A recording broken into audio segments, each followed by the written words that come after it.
Just giving the greenhouse, and did the polytunnel a bit earlier, its weekly water.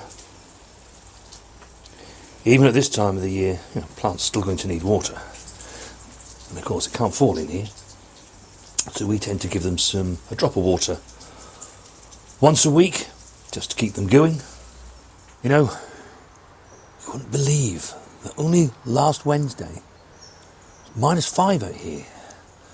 We had frost for the early part of the week, Monday, Tuesday, Wednesday, Thursday and Friday, Saturday and today, Sunday. Lots of rain. But thankfully, on this Sunday morning, there is some sunshine up there. He is poking his head out between the clouds. But that's really what winter gardening is about. And as for us here in the UK, and if we think of our climate here in Norfolk, it's exactly what we'd expect to see during the month of December. Sometimes it's really cold and frosty. Sometimes it's 10 degrees. I think it was 10 degrees yesterday, wasn't it, Mrs. Yeah, it W? was. Yeah, quite mild yesterday. We went from having the heating on full blast Monday, Tuesday, to yesterday thinking, oh, turn that off, it's just too warm. But as gardeners, we're pretty good at coping with that. And so are our plants. But in this garden, there is still evidence that Mr. Frost has been here.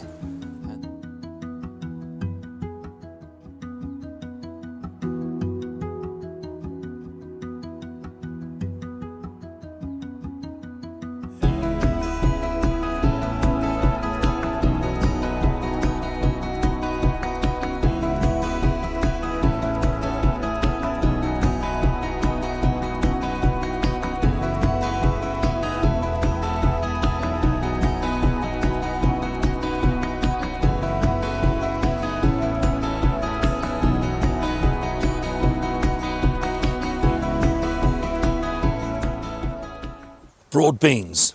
Broad beans are pretty hardy. It really does have to get quite cold before they are absolutely destroyed. And as you know, when we put these in the ground, which was 2 weeks ago, was it? 2 weeks, yes, yeah. We put a cover over them. Remember I said a little while ago that there is evidence that Mr. Frost has been here. Little black edges. One behind there is like it too, yeah. Just a few. They're not all like it, are they? Just No. But bizarrely. they can cope with that. They can cope with that okay.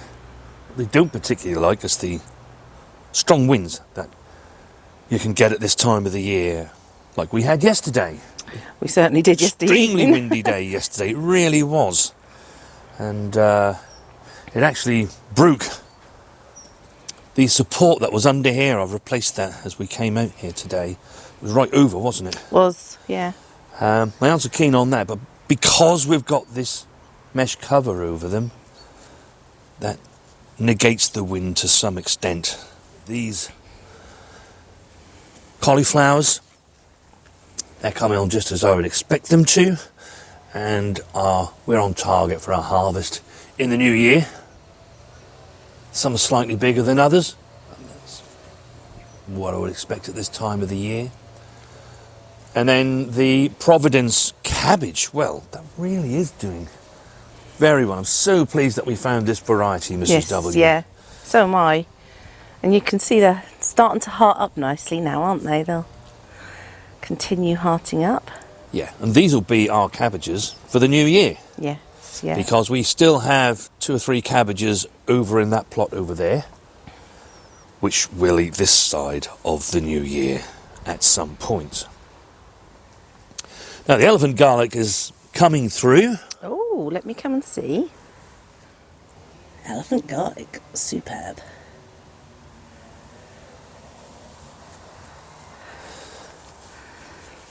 And most excitingly, Rudolph has come galloping into town.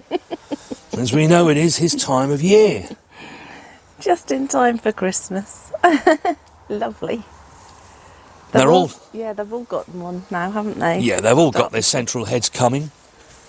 Indeed, they're even starting to get their side shoots. Look. Oh, let's have a look. Hang on, let me get that. Oh yeah. Yes. Lovely.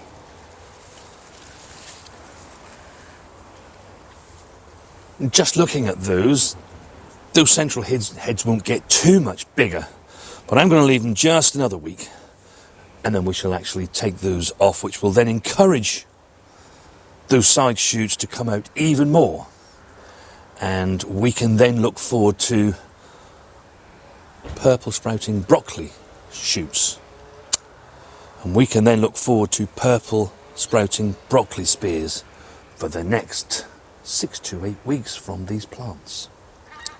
It's a lot of lovely food. Now, you won't see the same thing on the claret. Wouldn't expect you to. This harvest's at a completely different time of year. They're looking nice and healthy though, aren't they? They are, yes. These Rudolph will have finished their harvest and we will have had them out of the ground before these claret actually begin their harvest, which, well, judging by last year, it was toward the end of March, wasn't it? And Yes, April. yeah. And that's really great because, again, as we all know, May is the real hungry gap time when there's so little in the garden that you can actually harvest and eat. So to have that for 5 or 6 weeks is a real bonus. You can see that the swede that I found at a bargain price, that's still there in the ground. If the description is correct, and we can get a harvest of those in the spring, again, I should be very, very pleased because it's yet more food that we can have in storage during the hungry gap. We were just looking at the cauliflowers over there. These ones in this bed, they went in a good month later, and you can see that they are behind them probably by the same gap. And I'd expect those ones that we were looking at earlier to begin their harvest, well, I'd like to think by February. These will probably be March and into April. And of course we need to think about what's going to follow these after that. You know, we've already got up to April, May's harvest. What are we going to have in June? Well, as we turn into the new year, we'll show you exactly what is going to be available to us in June, when all the work begins once again. So, if you're not yet subscribed to our channel and you like what we do, then don't forget to hit that subscribe button. And you, along with everybody else on the channel, you'll be able to see what we should be doing during January and February to ensure that these harvests continue beyond the months of April and June. And of course our old favourite at this time of the year, the sprout, Mr. Sprout. Looking really good this year. We've already had some good harvests of these, as you've seen in other videos. There is still much food to come from these as yet before they're finished. And the same with the kale. The kale will rejuvenate again after winter and give us that bit more of a harvest from them before they want to then rise to flower. And, you know, when you mix the fact that we have sprouts to harvest, Rudolph, the purple sprouting broccoli, is now coming on stream. Still got leeks to eat, parsnips, carrots. Not forgetting, of course, the celeriac. There is still plenty of harvest that can be taken during the winter period. Now, here in the greenhouse, these have been in a couple of weeks or so, these plants. Doing really quite well. You can see the spinach there. That's exactly what sort of happens with them. They'll grow away very, very slowly. But as the weather begins to warm during late February, we'll start to get harvests off these. One or two have been nibbled by Mr. Slug. We haven't lost any of those though, have we? So that's good. And the pak choy are looking good as well, aren't they? They certainly are. And they'll take over from the ones in the polytunnel, won't they? Once they've been exhausted. And the lettuce. Really quite pleased with these at this moment in time. And by the way, Frank, thanks for that recipe for the Italian wedding soup. Oh, we're looking forward to trying that, aren't we, Mrs. We W? definitely are going to try that, yes. We certainly will. These letters, this is Winter Density, and this is Arctic King. And you can see they're used to being in cold temperatures, grown away quite nicely. If you remember when we had them in the polytunnel, before we put them into the ground, they were tiny little plants like that. You can see just how much they've grown. These leaves will become really valuable in the new year when they've got large enough. We know that because the lettuce that we had in the polytunnel, that went in during the month of September, which means that they were that much further on, so we were able to have harvests off those. Really, really lovely flavour. So by sowing in August and then sowing again toward the end of September, that's meant that we've got plants in different places. Some are in the polytunnel, some are in here, but they should ensure that we always have something to eat over the next few months.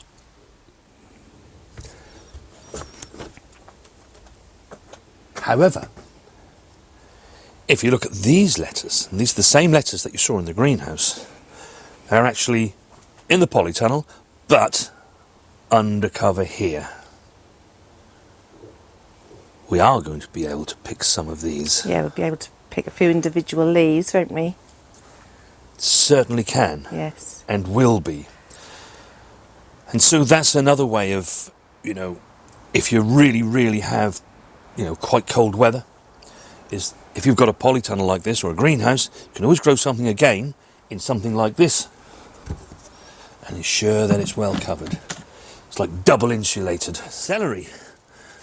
Amazing, Mrs. W. Yeah, we transplanted those, didn't you? Yeah. They are. Yeah, actually I need Take a couple of steps. a couple of stalks of this for today. You've probably heard that they're still really, really crispy as I pick them. So they haven't lost any of their crispness by being in here. I have to say that we actually haven't yet lost our celery down in plot 1. I thought we were probably going to lose it with the frost we had Tuesday into Wednesday.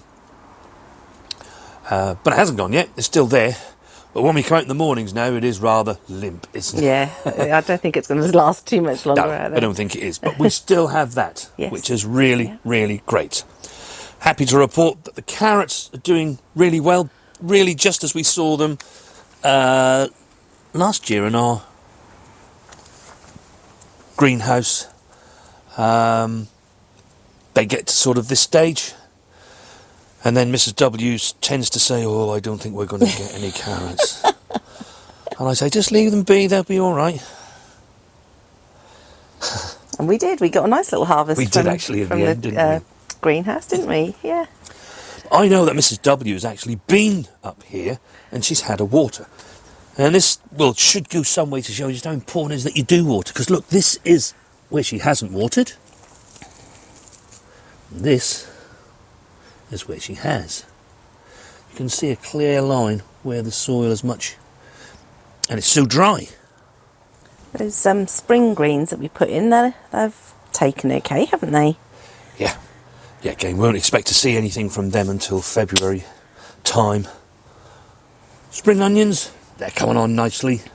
They look like tiny little onions. But again, if we've got our timings right, as we move into the month of February, and particularly towards the end of February when the weather does warm up a bit more here, these will start to get larger. And we should be able to enjoy those with the lovely pickings of the lettuce that we saw over in the greenhouse.